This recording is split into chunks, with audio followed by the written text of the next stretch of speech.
number of different recordings, and you will have to answer questions on what you hear. There will be time for you to read the instructions and questions, and you will have a chance to check your work. All the recordings will be played once only. The test is in 4 sections. At the end of the test, you will be given 10 minutes to transfer your answers to an answer sheet. Now turn to Section 1. Section 1. You will hear a conversation between a commercial property letting agent and a businessman who wants to move his business to new premises. First, you have some time to look at questions 1 to 6.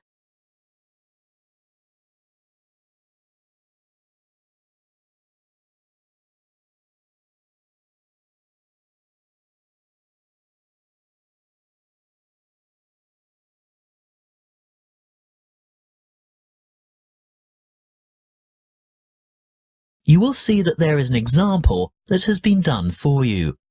On this occasion, only the conversation relating to this will be played first. Good morning. Mr. Rich, isn't it? That's right. Raymond Rich of ICT Industries. ICT Industries. Just a moment while I put that on the form. Mr. Rich said that the name of his company was ICT Industries. So ICT Industries is written in the space. Now we shall begin. You should answer the questions as you listen, because you will not hear the recording a second time. Listen carefully and answer questions 1 to 6. Good morning. Mr. Rich, isn't it? That's right. Raymond Rich of ICT Industries. ICT Industries. Just a moment while I put that on the form. Now, you're looking for new office space, is that right? Yes. Our present lease is due to expire soon, and as the company's expanding anyway, we need to find somewhere to move to. Do you prefer the suburbs, the city, or a commercial zone on the outskirts? Well, currently we're in a very pleasant suburb, but as I said, we've outgrown that building as we've got to move anyway. I think the city centre is where we want to be, right in the heart of things. I see. Anywhere in particular?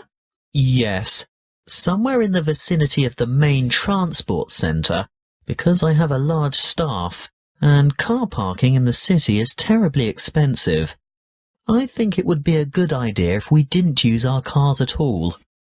Exactly what size premises are you looking for? Good question. Something more than the 10,000 square metres we have at present should do it. Shall we say 12,000 square metres? That's probably about right. Yes, I think that would meet our needs. Just how many employees do you have to accommodate? 40 in all, but only 14 will have their own offices. The rest will be in open-plan shared offices. Oh, I forgot to ask. Do any of your employees have extra requirements? Will we need to consider people with disabilities? Yes. Actually, there is one in a wheelchair who'll need suitable access and another who can walk just a few paces. She uses a mobility scooter, so we'd need to make sure all facilities, especially toilet facilities, were suitable and accessible, and we'd also need to be either on the ground floor or to find a secure place by the lifts for Mrs. Jackson to park her scooter. I'll need to keep that in mind when I come up with the property for you to look at. Now, when are you thinking of moving? Well, our current lease expires in August, so we'd like to have the move completed by then, of course. Well, there is a very suitable property that I have in mind here in the city, but the owners want a lease signed by the end of this month, May. Ooh, too early, I'm afraid. I'd be ready to sign up by the end of June, though. Shall we say signed up by the 1st of July and moved by the end of that month? Definitely. Before you hear the rest of the conversation, you have some time to look at questions 7 to 10.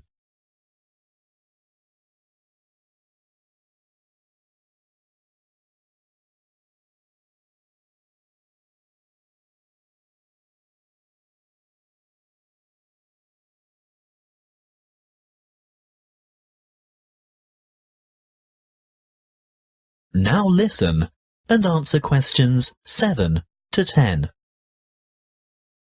Well, I'll keep your requirements in mind and let you know when something comes up. Wait a minute. There is a vacant office space on the 10th floor of this very building. Would you care to take a look? It has only just become available, but I haven't started marketing it yet because it's in need of a bit of a makeover. The floor area is about the right size. Good. Let's see it then. Well, what do you think? Elevator access is great, and the lobby area is roomy enough for that disability vehicle you were telling me about. Oh, I don't know. There are too many small offices. Would we be able to take out a few of these walls and make bigger work areas? I don't see why not.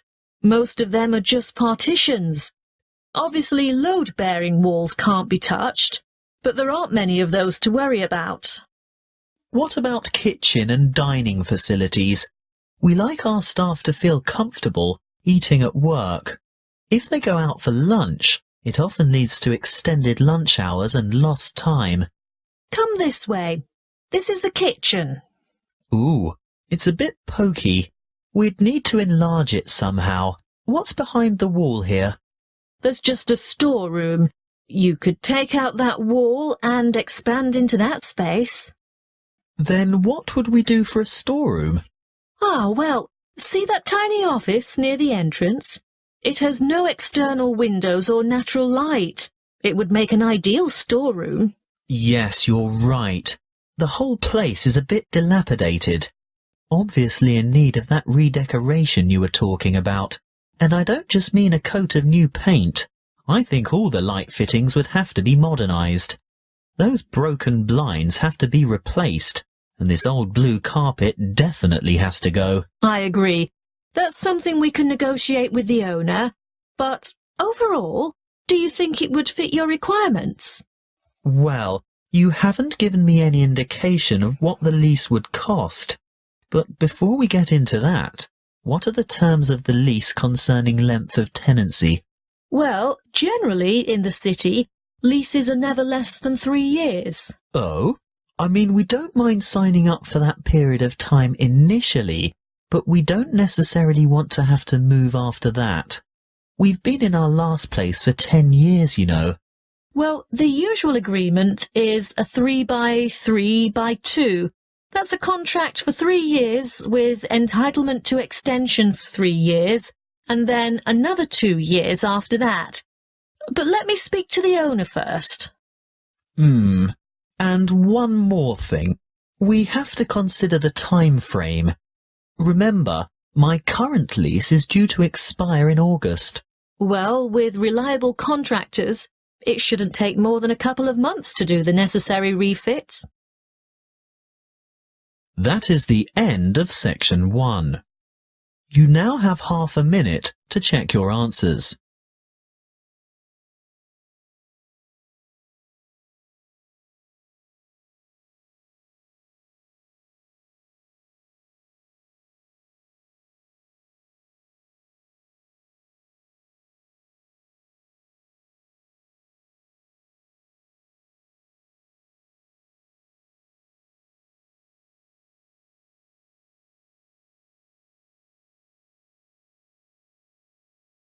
Now turn to Section 2. Section 2. You will hear a student counsellor giving information and advice about further study. First, you have some time to look at questions 11 to 14.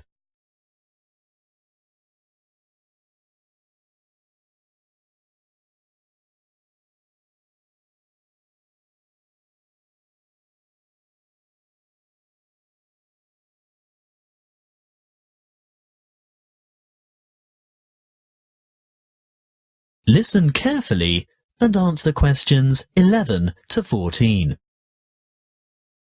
Are you thinking about further study? Well, listen to this before you make a decision. It will help you decide if going on to tertiary study is right for you, and it will help you make good decisions for the right reasons. It includes information about student life, what it will cost, and the different ways you can support yourself. What should you think about first? Well, obviously, you're thinking about tertiary study, and it's one of the biggest decisions you'll make in your life. What you decide now will affect the rest of your life. It's the last year of high school for most of you, and you're busy and under pressure. Perhaps you're thinking of going abroad, getting a job, or working for just a year or two to save some money before getting back to study. Let's assume you're choosing to continue studying next year. It's important that you set yourself goals and plan how you're going to achieve them. First off, career goals. What career do you want to pursue, or what is it your parents want you to do? Then, you need to think about employment opportunities at the end of your study. Will your qualification assist you in finding a rewarding job? Thirdly, course selection. Exactly what qualifications will you need? For instance, a degree, a diploma, or something else. Now we're down to study goals. The number of papers you can study at a time, and what sort of grades you would like to attain. Before you hear the rest of the talk, you have some time to look at questions 15 to 20.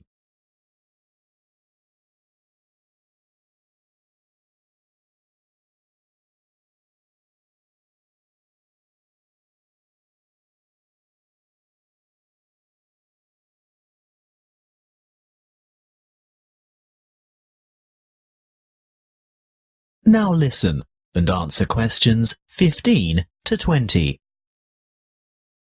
Now, how do you make all that happen? You might feel overwhelmed by all the choices, but there are people and agencies to help. Career Services is a great website with lots of useful information and a search tool for finding courses and providers throughout the country. Then, there are the tertiary education institutions themselves. Universities and institutes of technology, for example, have comprehensive information on their particular websites. You can find out most anything there. Many campuses have a student support association, and they can tell you a lot about what to expect. Don't be afraid to ask them anything. I'm sure they've heard it all before. It might also be worthwhile to make inquiries with potential employers to see if they will fund or partially fund your studies.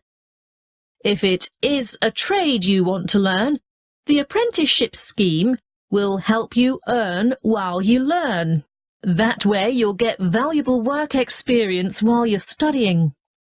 If you're still at school, then search out your school careers advisor, who will have a variety of information and resources at hand and be able to give you the kind of guidance you need to make a fully informed decision.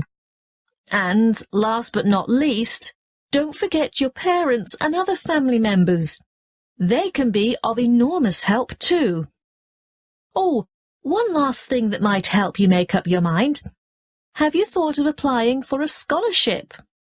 Some embassies, governments and individual institutions offer scholarships to cover part or all of your study fees. Most large libraries have a comprehensive catalogue of the various grants, awards and scholarships that are available. That is the end of section 2. You now have half a minute to check your answers.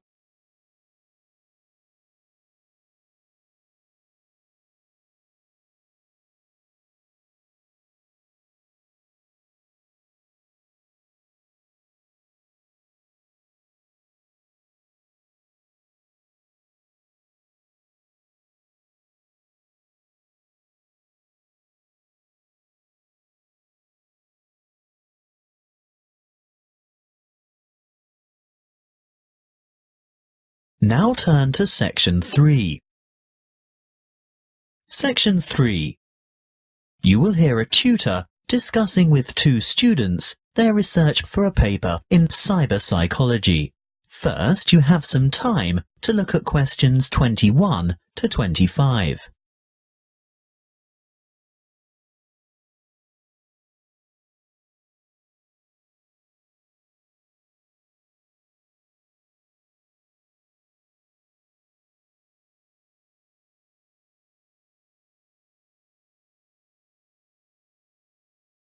Listen carefully and answer questions 21 to 25.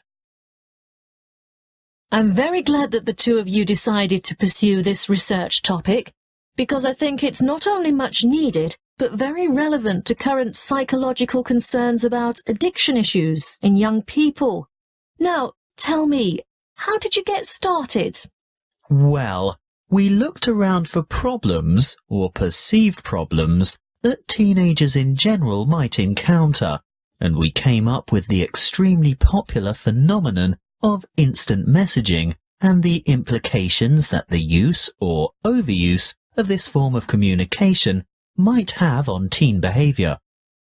Then we decided to propose the concept of instant messaging addiction. By the way, do you mind if we abbreviate instant messaging to IM in our discussion? Not at all. But before you go any further, tell me something about the demographic sample you used. We chose a random sample of teenagers from Jiangsu province from a typical public middle school, and we considered this group to be representative of teenagers in urban China. We distributed 500 questionnaires and 450 were returned. The sample group was on average aged between 14 and 15 years. Internet addiction, or technological addiction as it's sometimes called, has been studied many times before. What makes your research different? Well, previous studies indicated that internet-dependent students are more likely to use instant communication, but we wanted to find out primarily whether IM addiction actually exists, and if so, what the symptoms are. And secondly, we wanted to know whether IM addiction could be predicted. And finally, whether addiction has an impact on academic performance. Quite a large undertaking. Tell me, what IM addiction symptoms did you identify among teenagers in your sample? We found 4 major IM addiction symptoms, which are remarkably similar to the symptoms used to identify substance dependence. Although here we're looking at behavioural addiction, not chemical addiction to drugs, alcohol, or the like. Yes, loss of control was a significant factor, which indicates that the addicts had less self-discipline. They could not control the amount of time they spent on IM, and they neglected their schoolwork, as well as other responsibilities or obligations they might have. Obviously, academic performance was adversely affected. I'm sure that led to a lot of complaints from family and friends, not to mention teachers. Yes, of course. Another symptom was, as you would expect, a preoccupation with instant messaging. They would be annoyed if interrupted when chatting online, and they would feel depressed and moody when they couldn't.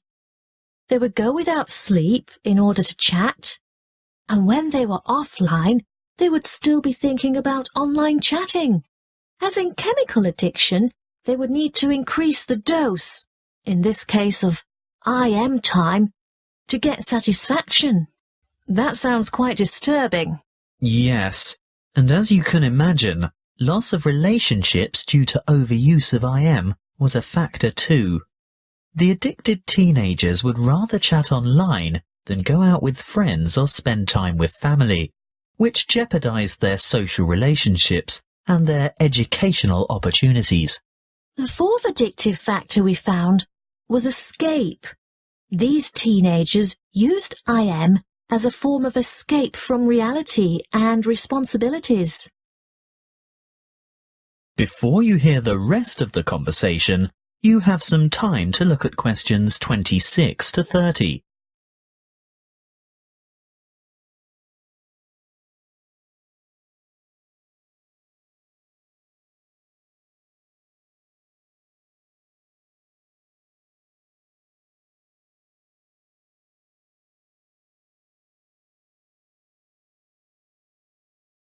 Now listen and answer questions 26 to 30.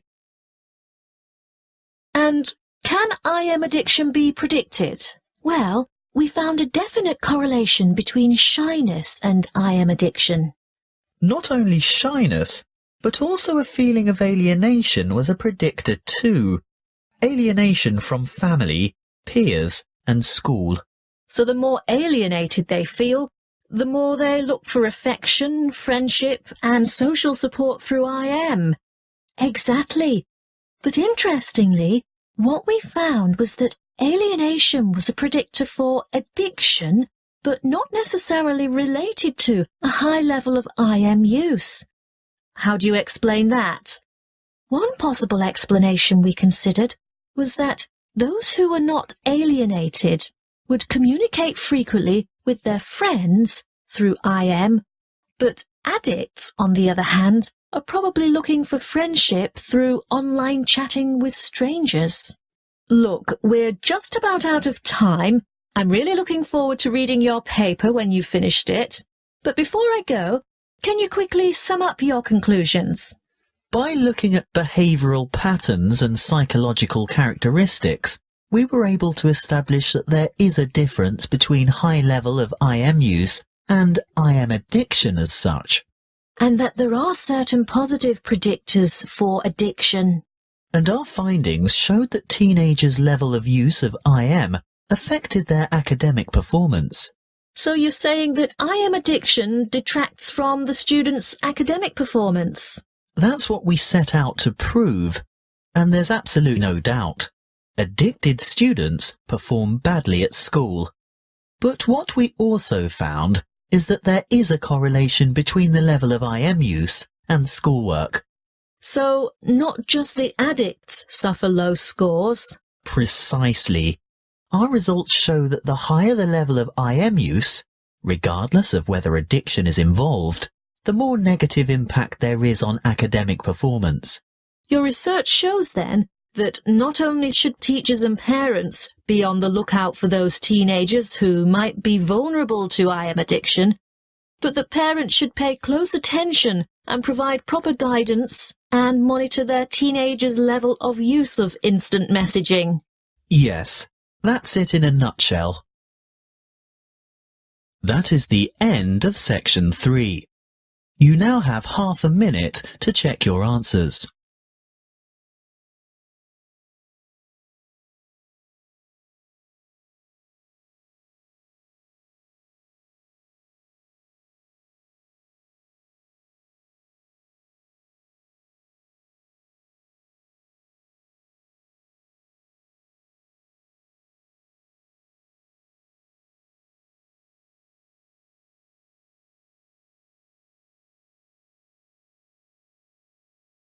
Now turn to section 4. Section 4. You will hear a geography lecture on the British Isles. First, you have some time to look at questions 31 to 40.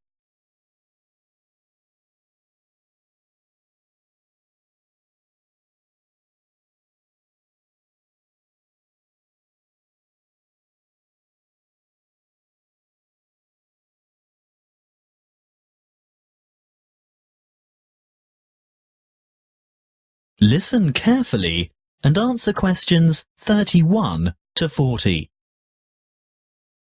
Hello, I'm glad so many of you have turned out to hear what I have to say today about the British Isles, that area of the Eastern Atlantic that we Americans find so confusing. I'm afraid just looking at a map or a page in the atlas doesn't necessarily explain the geographic terminology.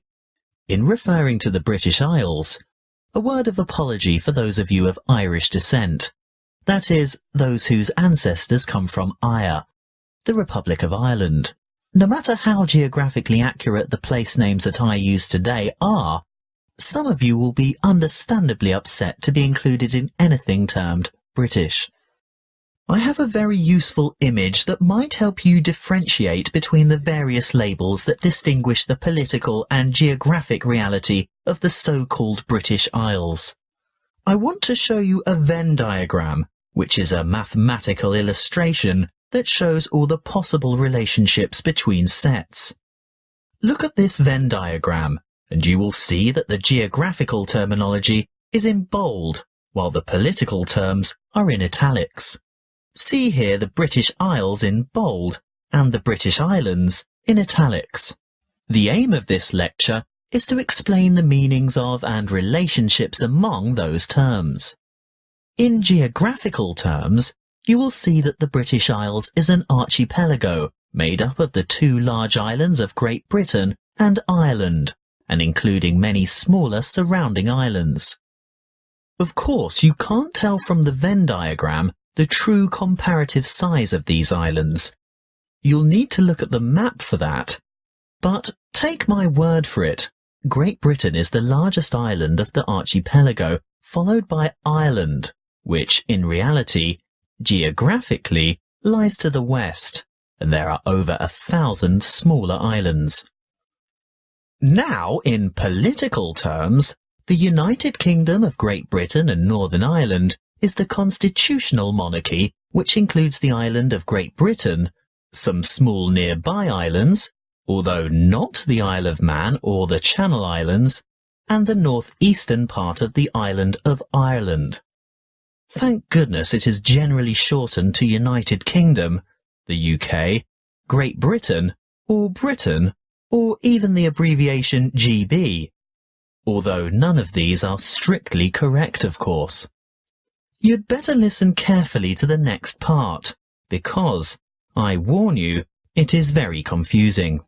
Ireland is the name of the sovereign republic occupying the larger part of the island of Ireland.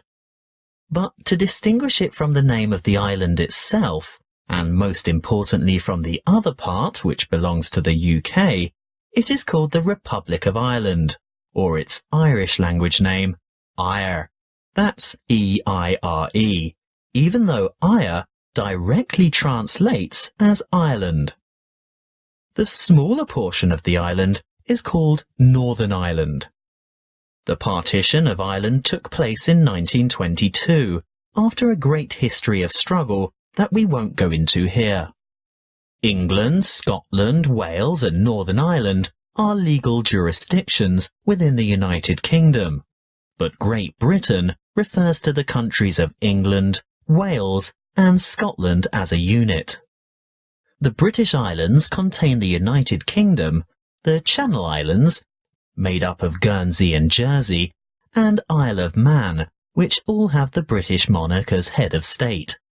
Interestingly, the Isle of Man, although governed as a British Crown dependency, has its own parliament, but relies on the UK for defence and in matters of external relations. So, you've learned something about the geographical and political confusion surrounding the British Isles. Let's have a look at some of the linguistic confusion. To start with, there isn't an adjective to refer to the United Kingdom, so the term British is generally used. However, that means that citizens of Northern Ireland, although not on the island of Great Britain, still describe themselves as British, because this reflects their political and cultural identity. Irish, in a political sense, refers to the Republic only, so sometimes citizens of Northern Ireland would call themselves Northern Irish as a point of difference. Of course, the Northern in Northern Irish is not completely accurate either, as the most northerly peninsula on the island is in the county of Donegal, which is part of the Republic. Okay, we might get in a muddle over the term Irish, but at least Scottish, Welsh and English should be self-explanatory. Apparently not to us Americans, and Europeans are often guilty of this too. We often use the term English incorrectly to mean British. I'd have to be the first to admit to calling my Welsh colleague English, which really gets his heckles up. He is Welsh, he tells me, and he may also be British, but he is definitely not English. Just one more thing. What is the British Commonwealth?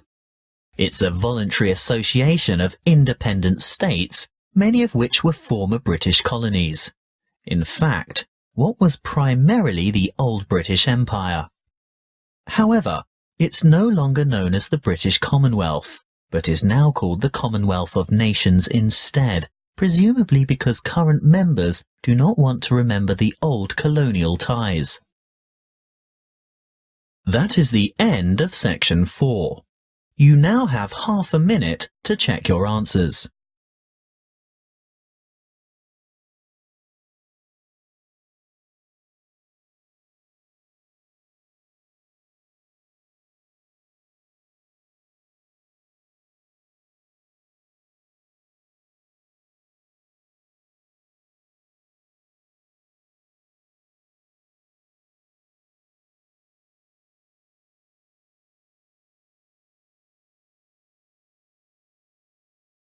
That is the end of the listening test.